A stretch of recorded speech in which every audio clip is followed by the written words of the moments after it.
once again. So we are learning lesson 4 ecosystem. In previous classes we have learned the biotic components of the ecosystem, and today we are going to learn the abiotic components of the ecosystem. So the everyday activities of the living organisms are the results of the interaction between the abiotic components of the ecosystem. So we are going to learn about some abiotic components of the ecosystem.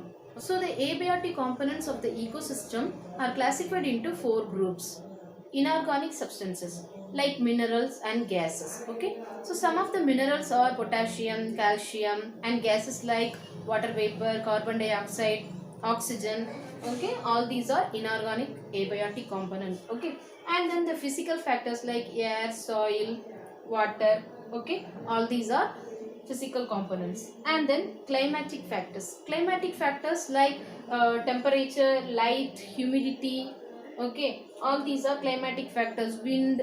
Okay, and the edaphic factors means the texture of the soil or the topography. Okay, so the land features or the map. So these are the some important abiotic factors. So we are going to learn about some important physical and climatic factors which have a great impact in living organisms life. Okay, so first we are going to learn about air. As we know well, air is very important for all the living organisms, because all the organisms they breathe the oxygen which is present in the air. So without air no organisms can be survived.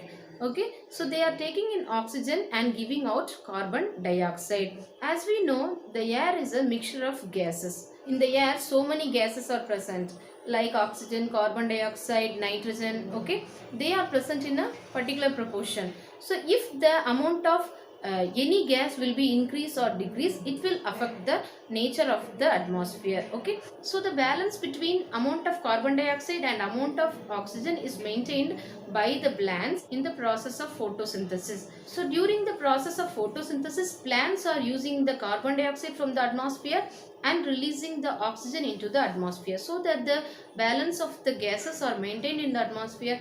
But nowadays the plants are being cut so much. Human beings are cutting more plants for their convenient life. Okay, so because of the large scale deforestation, nowadays the balance of gases in the atmosphere is being disturbed. So the amount of carbon dioxide also has increased in the atmosphere. It can lead to many problems like global warming, and also it can have a great impact in the living organisms life. It can cause many respiratory diseases in humans and other animals. Okay, so the air is a very important component of the ecosystem. And next is soil also very important or essential component of the ecosystem. Most of the plants are fixed in the soil with the help of their roots, as they are unable to move from one place to another place. They are also absorbing the water and minerals from the soil. And also some animals are living in the holes and burrows of the soil. Okay, so it is a living home for some animals. The level of nutrients and the acidity level and the moisture content which is present in the soil, it is playing a very important role in plants life, because plants use the nutrients from the soil. So the fertility of the soil is very important. If the soil is unfertile, plants cannot get enough amount of nutrients. Okay, and next, water is an essential part of the body of the living organisms. Most of the animals and plants body is made up of water. Even though the muscles and bones also water is present. Okay, and plants are also using the water for the process of photosynthesis. In the process of photosynthesis, water is also one of the raw material. And also some animals and plants are living in the water. Okay, they are called as aquatic plants and aquatic animals. They are living in the water and using the nutrients which is present in the water, and also they are using the oxygen which is dissolved in the water. So water is very important for all the organisms. So without water no organisms can survive in the world. And next, light. So as we know well, the sun is the ultimate source of light energy. From the sun the plants are getting energy. In the process of photosynthesis, chlorophyll traps the sun's energy and also convert it into a chemical energy or food. When the consumers are consuming the food from the plants, the energy is transferred from one organism to the another organism. Okay, so light have a great impact in plant life and also animals life. So if we take plants need light for the process of photosynthesis and also for the stomatal opening.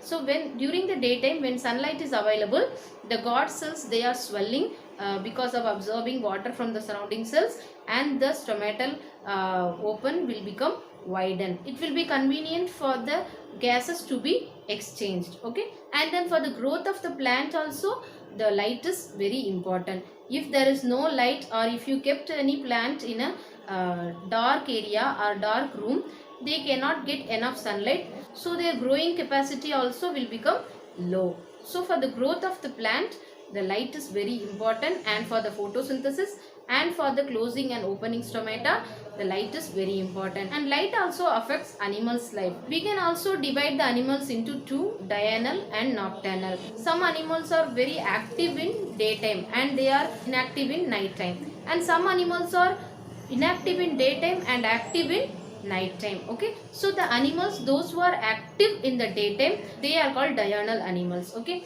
and the animals, those who are active in the night time, they are called nocturnal animals. Okay, so some nocturnal animals are lizards, cockroaches and all. They used to move around the home to find their food in the night time.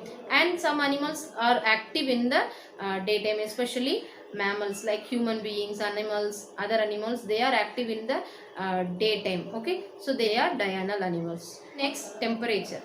Temperature also affects the various activities of the living organisms. So the optimum temperature for the animals to be survive is 0 to 50 degrees Celsius. Okay, some organisms like microorganisms, they can be survived beyond this temperature. Are unable to bear the harsh winter, and some animals are unable to bear the harsh summer.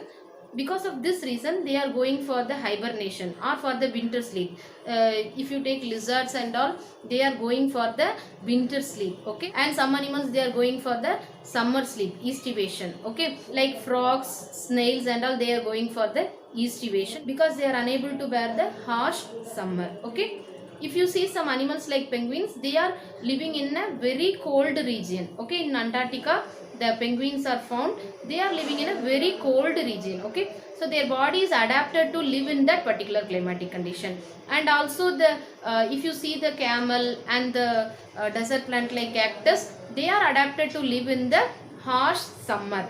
Okay, so all the organisms are adapted to live in a particular temperature. Okay, and next we are going to see about the humidity. So what is humidity? Humidity is the amount of water vapor which is present in the air. Okay, humidity is influenced by some factors like solar radiation, okay, and wind, water level, temperature and altitude. Okay, when the amount of water vapor remain constant in the atmosphere, the temperature drops, means the amount of humidity will be increased, because it will decrease the capability of holding the water vapor. Okay, and then the solar radiation, if the radiation will be decreased, the amount of humidity also will be decreased. And the humidity also have a great impact on plants life. Okay, when the humidity increases, the amount of transpiration will be decreased. Okay, and finally wind.